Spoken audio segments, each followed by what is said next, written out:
Guys, দেখো রান্না করছি, রিলস বানাচ্ছিলাম। রিলস বানাতে বানাতে রান্না করছি। যেহেতু আমি দুপুরবেলা আজকে ডাল ভাত করেছিলাম, আর এখন কি রান্না করছি আমি, আর একটা করে ভিডিও বানাচ্ছি, আর দৌড় দৌড়ে এসে একটু রান্না করছি, আবার একটু চাও খাচ্ছি। এই ঠান্ডায় একটু যদি গরম গরম চা হয় বন্ধুরা, তাহলে কেমন জমে যায় বলো। সেই সেই স্বাদ, সেই। আর আর আমি আজকে রান্না করছি, দেখে নাও তোমরা কি রান্না করছি। দেখো, দেখতে পাচ্ছ তো এটা?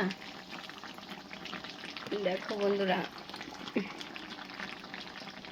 এটা আমি রান্না করছি আজকে চিকেন, কিন্তু শুধু চিকেন না, এর সঙ্গে আছে মুরগির ঠ্যাং। দেখো কি বড় বড় বড় বড় মুরগির ঠ্যাং, আর একটু গিলে একটু গলা, সঙ্গে আলু। আর আমি রাত্রির বেলা এটা রুটি দিয়ে খাওয়াবো, তাহলে কিরকম জমে যাবে বলো।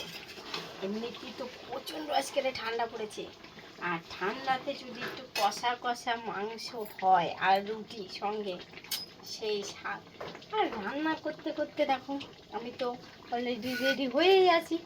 দেখো কেমন লাগছে বন্ধুরা আমাকে, আর চাও খাচ্ছি আর রান্নাও করছি। আর প্রথম রান্নাটা আমি আজকে বসাইনি, প্রথম রান্নাটা বসিয়েছে তোমাদের দাদাভাই। দেখো ওই যে আসছে। রান্না কিন্তু কি এমনি কিছু অতটা ভালো পারে না, কিন্তু মাংসটা বেশ ভালো বানাতে পারে। হ্যাঁ, ভাত যদি বানায় তাহলে ভাত হাফ ফুটবে হাফ ফুটবে না, কিন্তু চিকেনটা ভালো রান্না করতে পারে। এই দেখো আসছে, দেখো আজকে দেখো রান্নাটা তো সেই হচ্ছে। দেখে নাও দেখে নাও, বাবা কড়াই ধরে নিয়ে দেখিয়ে নিচ্ছি বন্ধুদেরকে। চলো টাটা, বাই, দেখা হবে পরের ভিডিওতে।